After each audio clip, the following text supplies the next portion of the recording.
All right. Hi, everyone. Thank y'all for joining us on our last news update for the 2020 year. I'm going to just start us with saying thank you. Thank y'all for joining in and listening to us every couple of weeks. Thank you for all the support in this program in general, our entire Beef Brunch educational series.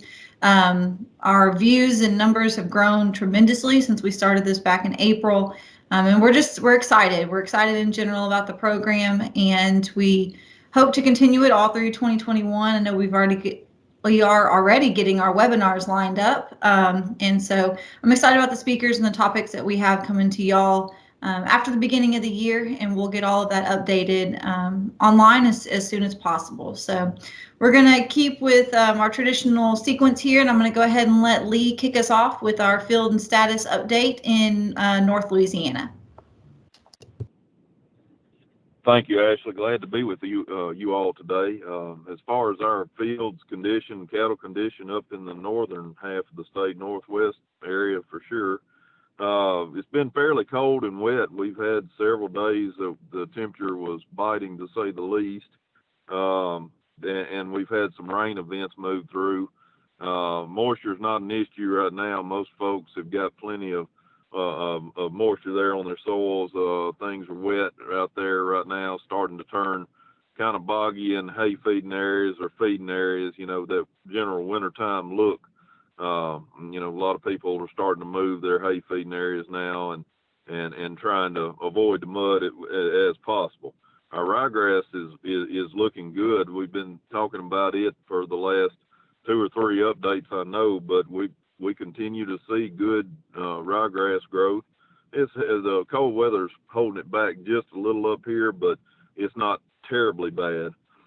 We continue to see more and more folks move cattle out on ryegrass. As you drive through the country up here, you're starting to see more and more graze for sure. Well, something new, I guess, that we're starting to see in this week, it's been kind of a trickle up until now, but as I assume Jason's going to talk about in his market update, the resurgence of calf prices and yearling prices, along with cull cows, we're seeing a lot of cattle move to town in a time of year where we don't see big runs at the local auction markets or what have you.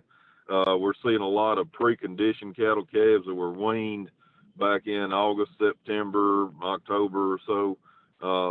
Make their way to market. They, most of them have got a preconditioned game plan down. They've got the cattle weaned and they're starting to move, and they're starting to see some favorable prices with those movements.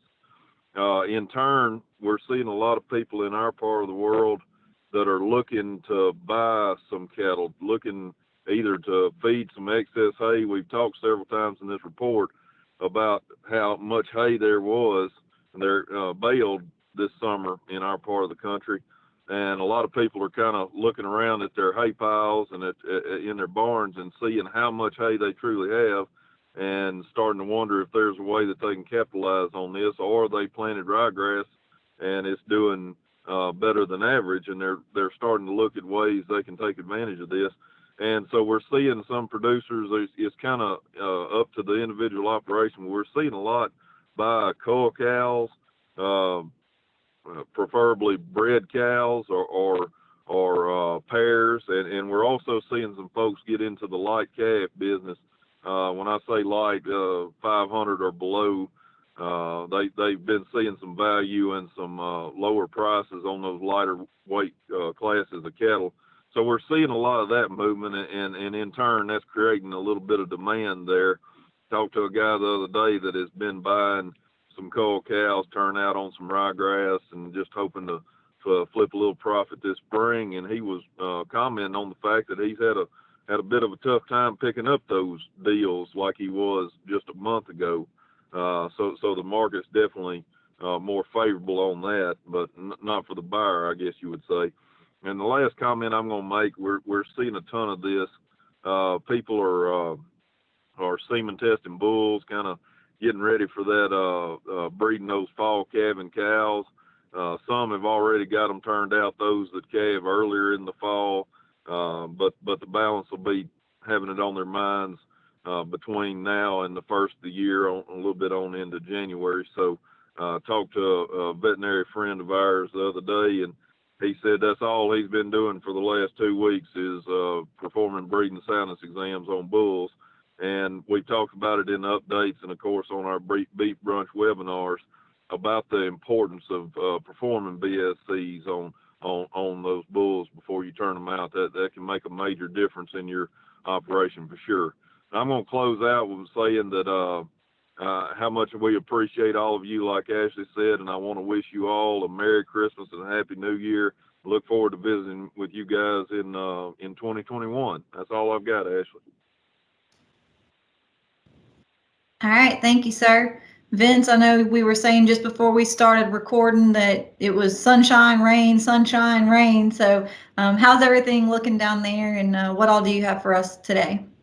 Well, thank y'all for having me, and I think this programming has been a blessing for all of us with the virtual venue that our superiors and our administrators want to see done here in Louisiana under these uncertain times. But it's been a good venue. I hope we can get back to, as I was visiting with Ron Strahan on the phone a minute ago, to some more person-to-person deals as we move into 21. So. But as we move into our weather situation here in the central part of Louisiana, I think we had 5 days of overcast and didn't get out of the 40s for 3 of those 5 days. And then we had sunshine yesterday. Sunshine today is beautiful. We got a little breeze out of the south. It almost feels like springtime, but we got inch to inch and a half anticipated rain for tomorrow into Sunday morning. So you get 2 days good, and we back up a day for another 3 to 5 days. So as Lee mentioned earlier, our producers, their hay feeding areas are getting somewhat of a bog here. We got a lot of cattle that are going on ryegrass with these fall calving cows. We got a lot of people getting those calves moving, working calves, castrating and vaccinating. Most of our cull cows have been pulled ahead of this winter feeding period. Unlike some other areas of the state, in my immediate area, we didn't make quite as much hay as we had hoped for. We have enough, but nothing excessively. So a lot of people have pulled their cull cows and marketed those here before the end of the year, which most of our local saleborns are shutting down after this week until early January. So I think most people have liquidated what they want to liquidate as far as culls and yearlings that need to get out of the replacement heifer pasture and that sort of thing. So had an opportunity to sit in the sale barn earlier this week, and the good calves are still bringing decent money. Watching the board, the board's been up pretty consistently the last 3 days. Had a little fall today, and I'm sure Jason will cover that as Lee mentioned already. But the not so good calves and then the thinner cows are worth peanuts. But as Lee mentioned, we got people that plant ryegrass specifically for buying those thinner bred cows to try to get them calved out in the spring or summer and turn a profit. And we have a considerable amount of that going on as well here. So moving forward, just a couple of management things. We're seeing quite a bit of lice on cattle right now. So producers may want to incorporate some type of topical treatment, whether it be a pour-on insecticide or a pour-on deworm or parasite control that's going to help with some lice issues. So we're seeing quite a bit of that going on right now. But moving into 2021, certainly we hope it's a better scenario than we've experienced the last 8 to 9 months, and hopefully we can meet in person sometime soon. That's all I have for today. All right, thank you. Sorry, I think they're shifting some stuff around the office if you hear a little clanking going on out there. Jason, what all do you have for us today? All right, thank you, Ashley. I just want to put a couple of things into perspective real quick. So whenever you hear Lee and I talk about things are getting wet and we're having to start moving hay racks around, it's getting pretty down. We hear Vince talk about that. We understand that. But you start getting to these hills up here and you start talking about it getting wet, so wet that you got to go through the pasture and 4-wheel drive in the truck and start moving hay racks. So we are pretty damp. And I cannot stress enough the fact that we need to get back to face because Vince has got a tree full of satsumas, and we can't figure out how to get them up here to North Louisiana. So I'm definitely ready for some face-to-face interaction. Looking at the markets, as Vince and Lee have both said, that those value-added wean calves definitely did pretty good if you look at some of the area markets. We'll start with the Fed steer negotiated cash sales. They range from 103 to 108 towards the end of the week, which is steady to about $2 higher than a week ago. So our most recent quotes, February up 35 cents at 114.80, April up 20 cents at 118.62, and June down 5 cents at 114.02. Those 5 to 600 pound steers sold between 140 and 150, which is about $2 higher than a week ago. So if you look at those USDA market reports, they will reference those folks that are sitting there with USDA monitoring those. They will reference those value-added calves, and you saw some of those value-added calves in that same weight group that got up there 156, 159. So that's what Lee was talking about. Some of those that were weaned had a little value added to them. They certainly did well this past week. 700 to 800 pound feeder steers sold between 120 and 128, so that's about steady to $2 lower than the previous week. Those same group of cattle futures currently trading down 57 for January, 57 cents down, 140.40. March down 37 cents at 142, and April down 10 cents at 143.90. So not a whole lot of movement on that type in class. Lean cull cows still remaining steady from the previous week, so they're still in that 42 to 48 cents per pound range. So whenever we got this recording done, we didn't have the monthly cattle on feed report, but we did have the pre-report estimates. So they're largely forecasting tighter supplies ahead in the April to May timeframe. Estimates indicated placements are going to be down in November, with an average coming in at around 170,000 head below year-ago levels. And October placements are also, they're expecting to be below year-ago levels. So hopefully next time we visit, we'll have a little bit better grasp on what that actual cattle on feed report looks like.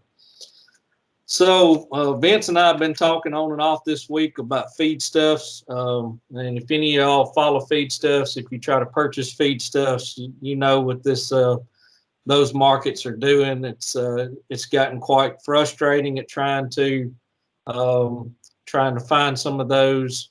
And one of the most popular ones, the one that Vince and I have been talking about this past week, was DDGs, a very popular feedstuff to put in the diets.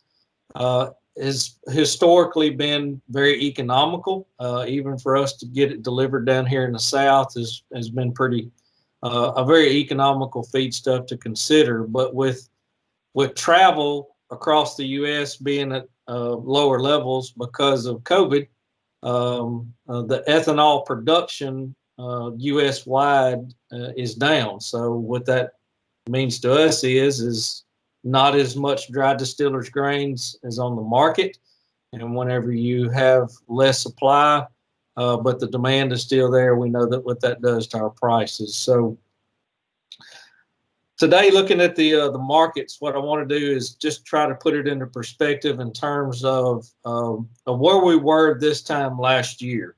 So soybean meal right now is trading up $14.50 at $404 a ton. So that's $100 more a ton than we were this time last year. Soybean hulls are trading pretty much steady at $130 a ton. So this time last year, they were at $125. Here's the one that hurts bad because a lot of folks use cottonseed meal. So cottonseed meal this week trading down $2.50. But the caveat is it's still trading at $427.50 a ton. This time last year, we were at $255 a ton on that same commodity.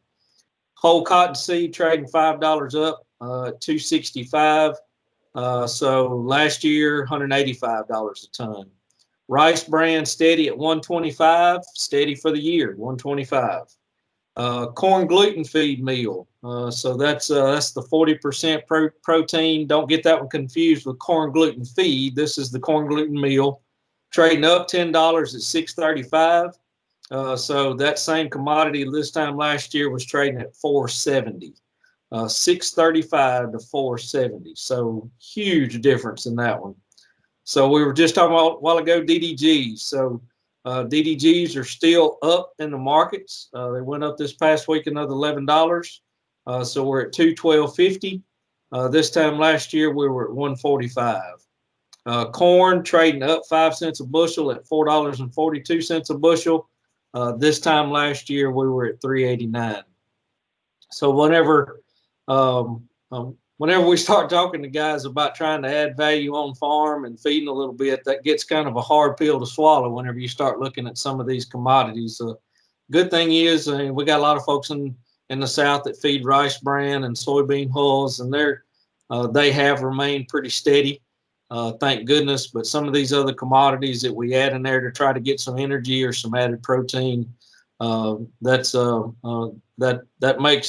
makes it rough. So anytime we can say that we're getting a little bit higher calf prices by adding value to them, I guess that makes it a little bit easier whenever we talk about how some of these commodities are. But I think that just kind of puts the year into perspective of where we are in terms of what it takes in terms of inputs to get a commodity to market. And I think those commodities are going to continue to play a part in the fed cattle world, as well as they start looking at their inputs going in the first quarter of 2021. On a good note, all of y'all saw they got some good snowstorms across the Midwest this past week. That is good news for our feedlot guys, because that's keeping those beds frozen, keeping the yards frozen. They don't have to deal with all that mud in the feed yards, which is certainly good for them. Lee might argue with that, because Lee's been a pen rider before, so he might argue with that snow in the pens. But in terms of just keeping those pens in pretty good shape in the wintertime, they like it when they get those good freezing temperatures. That's all I've got, Ashley. All right, thank you.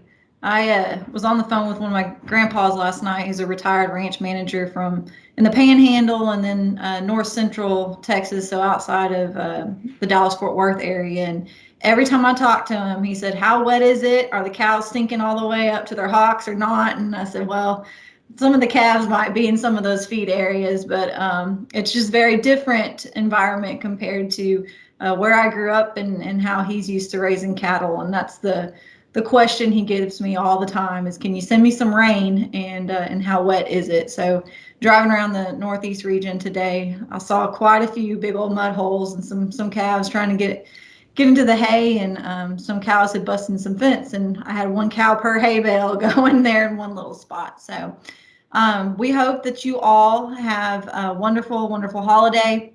Thank y'all again for your support this year. We look forward to 2021.